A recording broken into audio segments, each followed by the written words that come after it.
Dito kami ngayon sa may heritage houses ng Bigan City. Ito yung 3 longganisa and bagnet. Pwede kayong bumili ng bagnet dyan, tsaka longganisa. Pero ang longganisa nila dyan ay frozen. Kasi mas ideal daw yun kapag ibabiyahe mo siya pa uwi ng Manila or ng ibang probinsya.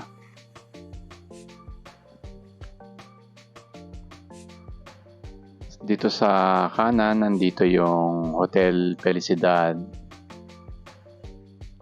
Itong street na ito yung sa kabilang side ng Calle Crisologo. Ito yung street na hindi masyadong dinadaan ng mga turista.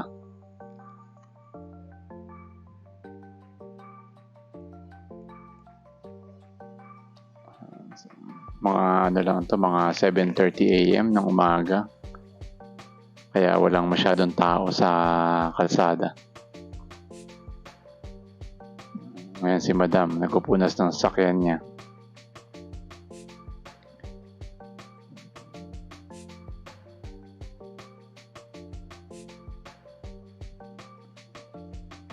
Ito sa kaliwa, ito ay ang bahay, isa sa mga bahay ng mga Singson. Yan, kulay green na yan.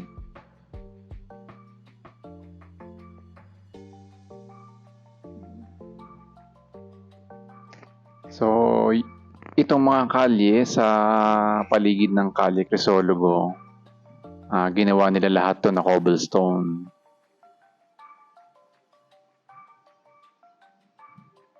Ayan, cobblestone. Sa kalsadang to, pwede pang dumaan ng mga sasakyan tsaka mga motor. Tricycle, yan. Pwede pang dumaan dito. Sa Calle Crisologo kasi, kalesa lang ang pwedeng dumaan doon. Dito sa kanan, nandito itong kulay white na to na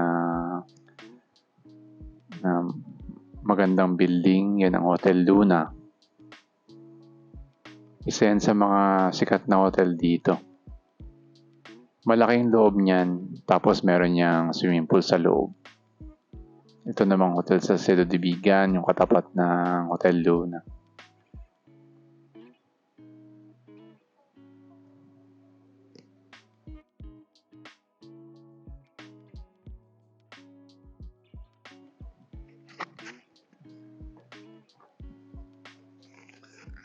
May mga makikita kayo dito mga building na may mga scaffolding. And kasi nung recent na lindol dito, yung may mga old houses pa na hindi pa masyadong naayos. Ito ang dating Gordian Hotel na ngayon ay Casa de Leon na. Tapos dito, ayan, pay parking. Yung malaking space na yan.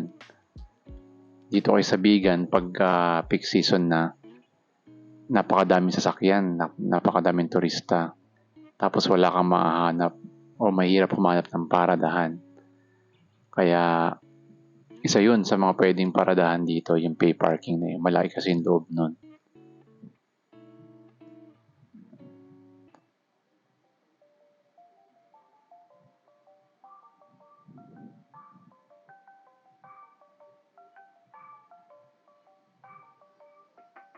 Ito ang isa sa mga normal days dito sa Bigan City.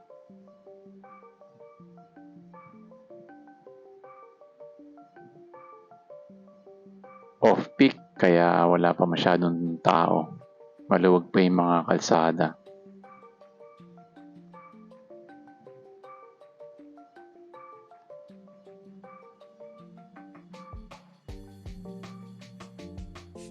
Ayan, may nagbobomba pa dyan sa gilid ng kalsada. May poso sila dun sa sidewalk.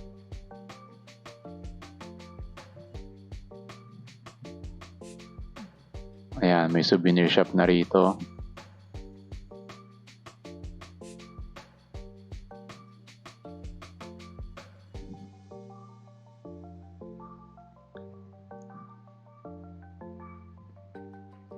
Tapos ito si Casa Hardin or CJ Empanada. Isa yan sa masarap na empanada dito sa Bigan. Sarado pa kasi maaga pa eh. Tapos itong La Casa Blanca. Ito yung pinakabagong hotel dito na maganda rin tsaka malaki. Ayan. Tapos meron silang Cafe Evelyn dyan sa loob ng hotel na yan. Nasa likod tayo ng hotel eh. Ang harapan niya nandun sa may Calle Crisologo. So ikot na tayo dito. Kasi yung dulo nun, yung kabilang kanto na yon, highway na. Ito yung paikot na papunta ng Calle Crisologo.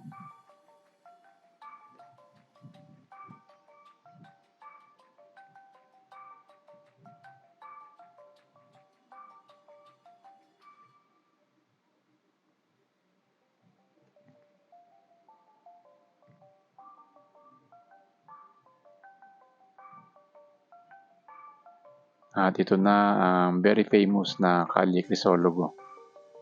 Ayan, so wala nang sasakyan dito, motor, tricycle na pwedeng dumaan. Ito yung harapan ng La Casa Blanca. Ayan, ito yung harapan niya. Yan yung entrance. Doon pa ako sa salamin. Bawal na dumaan ng mga dito, mga sasakyan. Kalesa lang ang pwedeng dumaan dito.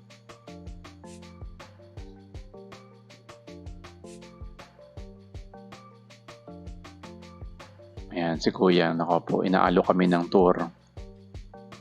Pag umaga ganyan eh, mag-aalok sila ng mga tour sa mga turista. Sabi namin, Manong, taga dito kami. So sabi niya, okay. So masyado pa tayong maaga dito, mga 7:45 ng umaga pa lang to, kaya halos lahat ng tindahan sarado pa. Yan. Ito bagong bukas na coffee shop din yan sa kaliwa. Itong Irene's Vegan Empanada, masarap din dyan. Isa rin yan sa masarap na empanada. Tapos dito sa kaliwa may ginagawang building pa rin. Hindi pa tapos ayusin. Nung na-damage ng lindol. Tapos, itong kulay yellow na building sa kanan, ito yung bagong bukas na Starbucks. Yan. So, masaya kami dyan. Dahil nagkaroon ng Starbucks ang Bigan. Yan. So, madalas kami bumibili dyan pag umaga. Ito yung mga mamshies na nag-walking din. Yan yung mga officers natin dyan na nagbabantay sa Calle Crisologo. Itong nasa kaliwa, Cordillera Inn. Isa rin sa mga matatandang hotel dito. Cordillera Inn along Calle Crisologo. Tumaaga yung mga turista dito. Ayan, lakad-lakad sila. Ito yung entrance ng Cordillera Inn.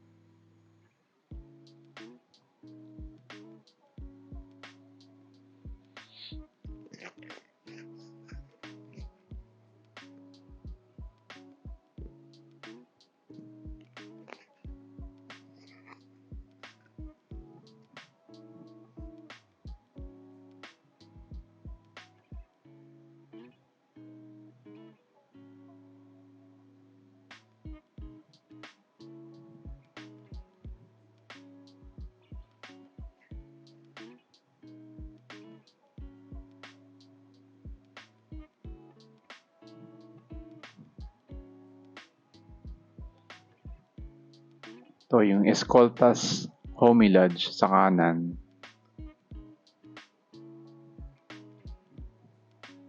Tapos meron na naman ditong old house na hindi pa nagagawa. Ayan, na-damage siya. Badly damaged nung nakaraang lindol. Gumuho halos yung mga bubong niya. Kaya may scaffolding pa siya. Yung Island Souvenirs, andyan sa kanan. Mga bilihan ng mga t-shirt.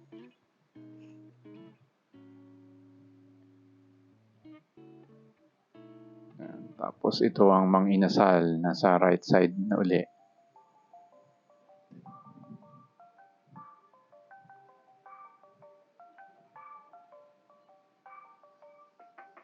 Tapos ito ang Amian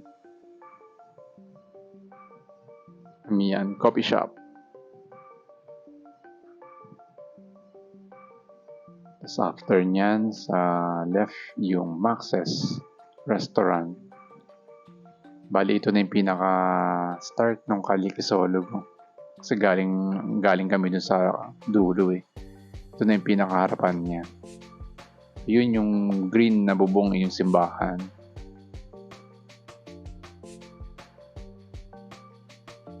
St. Paul Cathedral. Yung Cafe Leona pag umaga.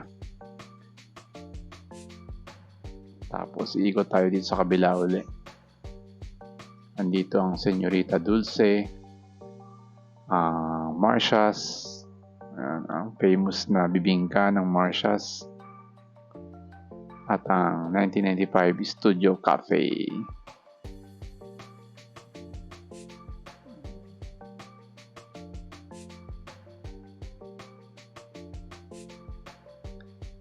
Ito yun naman yung nasa right side street ng Calle Crisologo. Hindi rin to dinadaan ng mga turista. Kasi more on yung mga building dito more on commercial establishment na.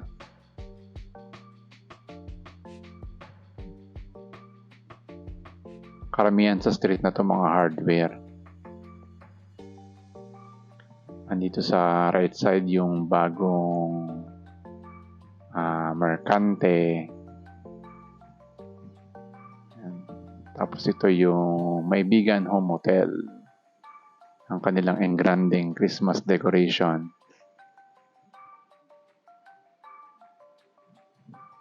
Ito yung may scaffolding na damage ng lindol.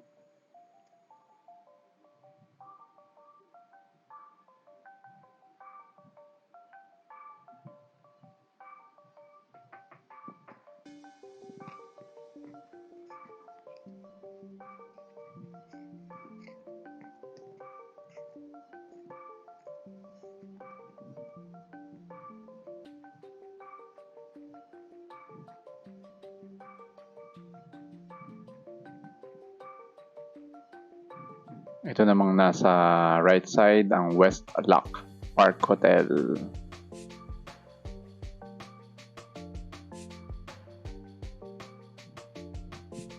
Ayan.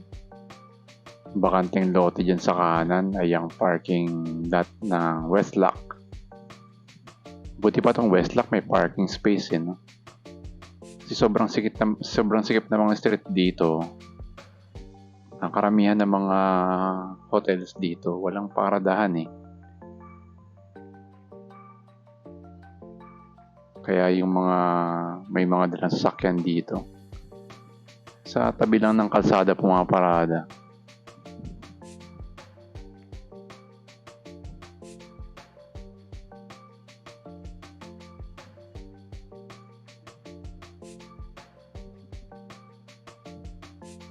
Ayan.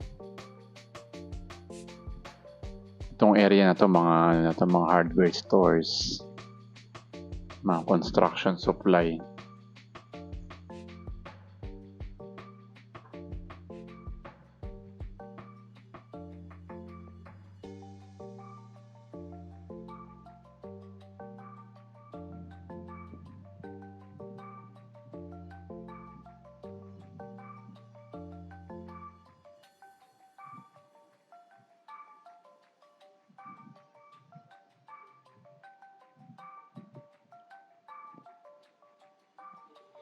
Ayan. Yung mga delivery truck dito ng mga construction supply.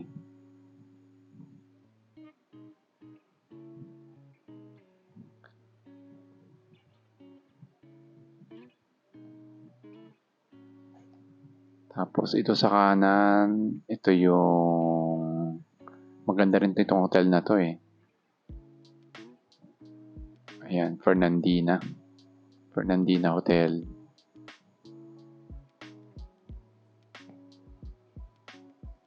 Ciudad Fernandina.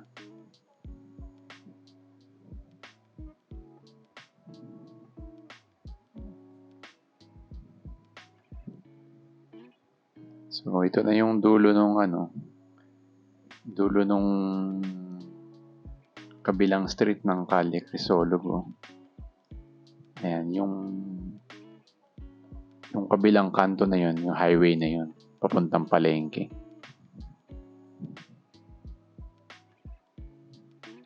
Pag kumaliwa tayo dito, babalik tayo ng Calle Crisologo.